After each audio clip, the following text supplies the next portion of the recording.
তোমার শাশুড়ি তো আমার শেষা দিব। আরে আপনি কি মনে করছেন আমার ছেড়ে দিব? আদের আপনি তো শুনছেন আমার কথা দিচ্ছি কি দিকে আপনি করছেন।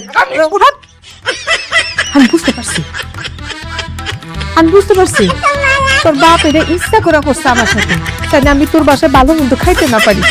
শয়তান। কি গো আম্মা, এটা তুমি কি কইলা? খালি আব্বার দোষটাই দেখলা? আব্বা তো চাইছিল ছোট বাচ্চা মাখা করে রাঁধতে। কে দেয় নাই রাঁধতে? তোমার মাইয়ার জামাই। তাহলে দোষী যদি হয় কে? তোমার মাইয়ার জামাই। আমি কোনো দোষী করি নাই, আপনারা তো আমার কমপ্লেইন দিবা না কইলাম, কোনো দোষ করি নাই আমি। তুমি তো দোষী, তুমি যেহেতু ভুল করছো শাস্তি তোমার আজকে পাইতেই হইব। কি শাস্তি? খবরদার কইলাম আমার কোনো শাস্তি দিবে না, আমি কোনো শাস্তি পাই না, আপনাদের শাস্তি দিবে না কইলাম আমারে।